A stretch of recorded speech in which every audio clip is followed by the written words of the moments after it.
Bonsoir et bienvenue frères et sœurs à la réunion de ce soir. Et avec la grâce de Dieu, nous allons parler d'un thème que Dieu a mis dans mon cœur pour ce soir, qui s'intitule la restauration du cœur. Alléluia. Qu'est-ce que c'est la restauration du cœur, frères et sœurs? Souvent, nous ne parvenons pas à comprendre pourquoi nous avons certains comportements et que nous n'aimons pas et qui déplaisent à Dieu parfois, mais nous sommes rebelles. Nous aussi parfois nous sommes rebelles envers le Seigneur. Et à d'autres occasions, nous blessons aussi nos proches et d'autres fois, nous demandons, nous, pourquoi nous grandissons-nous pas dans le Seigneur. Rappelons-nous, frères et sœurs, que le peuple d'Israël, le peuple de Dieu, a souvent entretenu une attitude hostile et dure envers le Seigneur. Alléluia. Envers le Seigneur, Israël a eu une attitude hostile, dure envers le Seigneur. Parfois, frères et sœurs, nous comparons à Sodome et Gomorrhe, et c'est pourquoi il ne suffit pas d'aller au temple, mais il faut avoir une rencontre réelle et transformatrice en présence de Dieu est nécessaire. Car la restauration du cœur est essentielle. Et nous allons voir cela avec la grâce de Dieu. Une restauration, frères et sœurs, du cœur nous rappelle que le Seigneur Jésus a dit « L'Esprit du Seigneur est sur moi, parce qu'il m'a loin, pour guérir ceux qui ont le cœur brisé. » Car la volonté de Dieu est la restauration du cœur de ses enfants. Pourquoi la restauration cardiaque est-elle importante? Car c'est un plan divin. Et certains commentaires nous disent que Dieu a conçu pour restaurer les êtres humains et toute sa création. Cet objectif nécessite un travail de l'intérieur de chaque cœur, c'est-à-dire du plus profond de notre être. Il s'agit d'un projet global et profond que seule la puissance de Dieu peut développer et réaliser. Amen. Car la restauration du cœur implique, frères et sœurs, un processus venant de Dieu. Car certains commentaires disent il ne s'agit pas d'un travail immédiat ou instantané. Cela commence lorsque nous donnons notre vie à Jésus. Alléluia. Et que nous commençons, et c'est là que nous donnons notre vie au Seigneur, nous commençons à connaître sa grandeur et son amour à travers lesquels il commence à nous enseigner combien de choses dans notre vie a besoin et les changements que nous devons faire, c'est l'œuvre de Dieu. Et lui seul peut guérir, restaurer le cœur de l'homme. Alléluia. Il attend seulement la disposition. Il attend seulement la disposition de la personne. Car la restauration du cœur s'accompagne de certaines épreuves. Amen. Tout d'abord, une vie saine. Car la restauration du cœur se manifeste également dans le naturel, afin qu'une guérison globale s'exprime dans votre esprit. Car notre âme et notre corps doivent s'exprimer pour une guérison globale. Pour la guérison globale, quand Dieu dit de la guérison globale, ça parle de âme, corps et esprit. Lorsqu'un cœur manque de pardon, cela favorise la naissance des maladies du cœur, de la peau, des paralysies, des tumeurs et d'autres. Dans la Bible, nous pouvons le voir chez Anna, la femme Elkana, qui criait de frustration. Je ne pouvais pas manger jusqu'à ce que vous alliez dans la présence de Dieu et que vous obteniez votre restauration, votre guérison et votre espérance en Dieu soit renouvelée. Alléluia. La gloire est à Dieu. Car la restauration du cœur produit la sainteté. Autrement dit, un cœur restauré est un cœur qui grandit dans la volonté de Dieu. Et quand il grandit dans la volonté de Dieu, il rayonne de la présence du Seigneur, il rayonne de la sainteté vivante, et le résultat, ça c'est le résultat d'un cœur restauré. Fondamentalement, le péché naît et se nourrit des blessures non cicatrisées et de la situation d'un passé douloureux.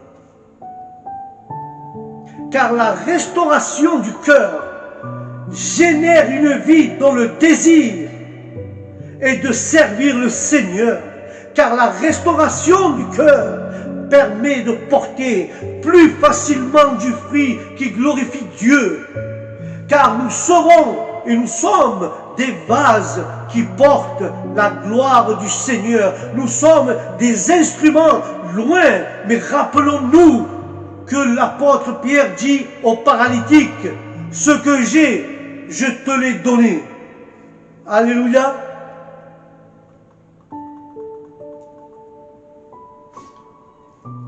Où rendez-vous? Où vous rendez-vous compte? Quand nous voyons, quand Dieu parle de l'arbre est bon et ses fruits sont bons. Ou quand Dieu dit l'arbre est mauvais et ses fruits sont mauvais. Car l'arbre se reconnaît à son fruit. La bouche parle avec l'abondance du cœur. L'homme bon est un bon trésor du cœur. L'homme bon du bon trésor du cœur tire de bonnes choses. Et l'homme méchant du mauvais trésor fait sortir de mauvaises choses, dit la parole. Quels sont les fondements de la restauration du cœur? Tout d'abord, le sacrifice de Jésus. Sûrement, il a porté nos infirmités, il a souffert nos douleurs, et nous le considérons frappé. Nous devons le considérer qu'ils l'ont frappé, qu'ils l'ont blessé. Car Dieu a été humilié pour nous. Mais il a été blessé pour nos transgressions. Il a été meurtri pour nos péchés. Le châtiment de notre paix est tombé sur lui. Et par ses meurtrissures, nous avons été guéris au nom de Jésus. Alléluia. Mais notre Seigneur, Jésus-Christ, a souffert tout le châtiment et la douleur pour notre péché, pour nous donner le salut éternel. Et aussi pour nous tous, il a donné la santé, la restauration, la libération ici sur la terre. Car le passage biblique dit, il a porté nos maladies, il a souffert nos douleurs par ses meurtrissures. Nous avons été guéris et cela a été renforcé pendant le ministère terrestre du Seigneur Jésus avant la croix. Alléluia. Et nous devons considérer particulièrement l'expression « Il m'a envoyé pour guérir ceux qui ont le cœur brisé. » Ces paroles indiquent un travail profond dans le cœur des êtres humains. Nous parlons des cœurs abîmés, des cœurs brisés, des cœurs blessés. Car il enseigne sur la libération des opprimés et des captifs. Ne parle pas de prison physique, littéralement, mais de prison spirituelle. Nous parlons de beaucoup de choses dans nos vies qui ont causé des bris de cœur. Ils ont brisé des cœurs à un emprisonnement émotionnel et spirituel. Mais toutes ces choses qui sont produites dans nos vies, Jésus-Christ notre Seigneur et notre guérisseur. Alléluia. La gloire est à Dieu, Seigneur, car lui, il est notre guérisseur. Mais la parole de Dieu, la parole est puissante, la parole de Dieu. Et la parole de Dieu est vitale dans la restauration du cœur. Quand nous voyons le livre des Psaumes, chapitre 107, verset 20, et le livre des Hébreux, chapitre 4, verset 12, nous voyons qu'il a envoyé sa parole, il les a guéris par sa parole, il les a délivrés de leur ruine par sa parole, car la parole de Dieu est vivante et active, frères et sœurs. Et de plus, elle est tranchante, sa parole, comme une épée à double tranchant, perçant jusqu'à la division de l'âme et de l'esprit, et des articulations et des moelles qui discernent les pensées et la tentation des cœurs. La parole de Dieu produit la vie. Elle est tranchante comme le scalpel d'un chirurgien qui élimine les malformations ou les tumeurs du péché.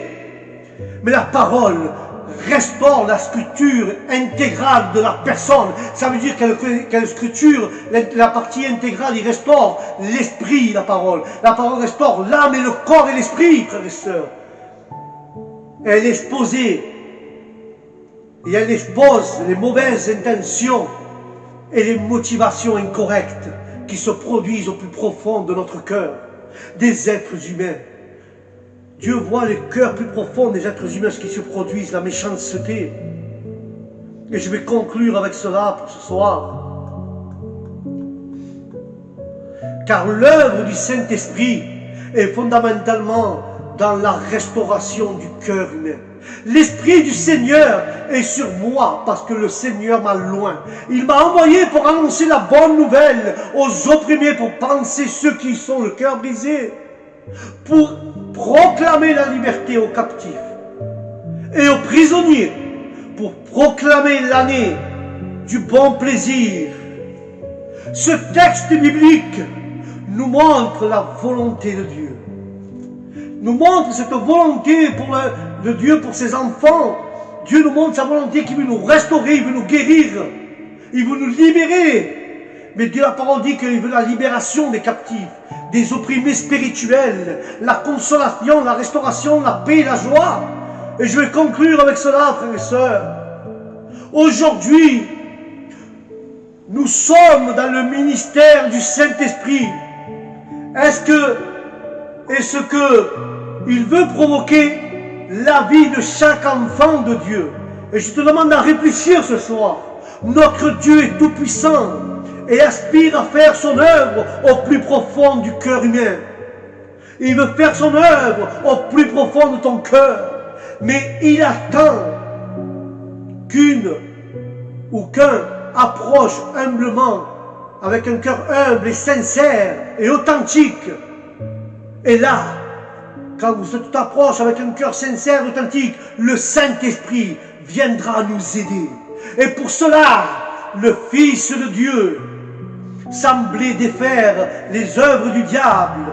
Merci Seigneur d'avoir apporté la restauration du cœur à chaque personne. Au nom de Jésus. Amen et Amen. Voilà le message que tu as mis dans mon cœur ce soir. Dieu veut restaurer ton cœur. Dieu veut restaurer ta vie. Seulement, crois en la parole de Jésus. Crois en la parole de Dieu. Car seulement Dieu peut restaurer. Seulement Dieu peut te restaurer. Alléluia. Et je le crois par la foi que Dieu va le faire.